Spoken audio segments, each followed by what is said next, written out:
Si moi je fais du Airbnb, Je pourrais crier sans qu'on me juge. J'aide cette personne en la réconfortant et en l'expulsant. Laurent Bazin sur Europe 1.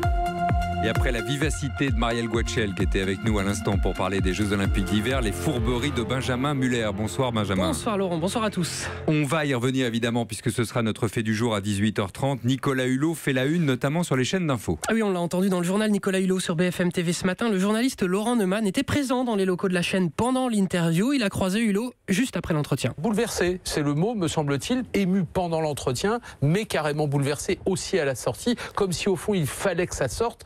Alors, qu'est-ce qui va se passer si demain on apprend qu'Hulot est parfaitement innocent dans cette affaire? Roselyne Bachelot sur LCI a sa théorie. Chaque politique devient un gibier qu'il s'agit de casser et d'humilier. Les accusations feront les gros titres. Si celles-ci se révèlent fausses, c'est en tout petit caractère que viendront les rectifications. Et sur la même chaîne un peu plus tard, la chef d'entreprise Sophie de Menton voit en cette histoire une dérive de « balance ton porc ». On a de façon tout à fait justifiée libéré la parole, mais ça va aussi libérer d'autres paroles qui sont des atteintes absolument et à la vérité aux personnes. Je pense que les hommes aujourd'hui sont un peu en danger quand ils sont connus. Et donc, conclusion de Sophie de Menton. Pardon, mais c'est pas fini. C'est pas fini. Lui aussi a aussi commenté l'affaire aujourd'hui, Jean-Marc Morandini, sur CNews, qui nous a expliqué que ça faisait quelques jours que lui traitait cette rumeur, mais sans évoquer la rumeur, tout en évoquant la rumeur. Il y a quelques jours, dans cette émission, dans Morandini Live, on vous parlait d'une rumeur qui agitait les médias et le monde politique. On n'avait pas voulu faire circuler cette rumeur à l'époque. On ne vous avait pas dit de quoi il s'agissait. Voilà, parler de quelque chose sans en parler, mais en revendiquant le fait d'en avoir parlé sans en avoir parlé. Là, il y a du talent là. Il est fort. Nicolas Hulot, qui était hier l'un des invités de l'émission Au Tableau sur C8, c'est cette émission où les personnalités répondent aux questions d'enfants. Vous avez regardé dans Laurent ? Oui, c'était bien d'ailleurs. Ah, vous avez regardé. Alors Nicolas Hulot, Jamel Debbouze et Manuel Valls qui se sont prêtés au jeu. Manuel Valls qui a joué le jeu du prof qui dit la vérité à ses élèves, les yeux dans les yeux. Exemple sur le Parti Socialiste. Vous savez ce que c'est le PS ? Oui. Bon. Il va mal le Parti Socialiste. Donc moi je pense qu'il n'en a pas pour très longtemps. Coucou les enfants, on va bien rigoler. Alors ces élèves, je sais pas qui a fait le casting, mais franchement ils étaient excellents. Des questions acides et quelques petites piques que peu de journalistes oseraient lancer à Manuel Valls.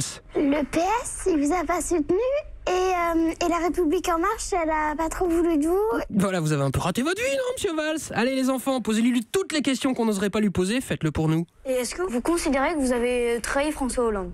Ah, pas du tout, non. Ah non, pas du tout. Contrairement à ce que disent les 27 bouquins qui disent l'inverse, que des mensonges. Bon, l'avantage quand on pose des questions franches, c'est qu'on obtient de bonnes réponses. Exemple. Est-ce que vous regrettez de vous être présenté aux primaires? Je t'avoue, parce qu'il faut être sincère, oui, je regrette un peu. J'ai pris pour tout le monde. Voilà de la sincérité. Cela dit, il n'y a pas eu que de la sincérité. Qu'est-ce que ça vous a fait de vous faire dépasser par Emmanuel Macron, votre ministre de l'économie? Non, au fond, il ne m'a pas dépassé. Si, Emmanuel, il vous a dépassé, je vous assure. Tiens, rien à voir, mais à l'instant, une petite blague qui vient de passer chez nos camarades d'RTL, Laurent Ruquier, qui recevait Miss France. Vous savez que Miss France a une sœur jumelle. Eh bien, la blague arrive. Mais est-ce que je suis sûr que j'ai vraiment Miss France en face de moi, puisque je sais que vous avez une sœur jumelle? Oui, j'ai une sœur jumelle, mais vous pouvez en être sûr parce qu'elle elle est à Europe 1 en ce moment. Et elle s'appelle Isabelle Millet, je rajoute. Eh oui. C'est bien, on termine avec un mot de la neige.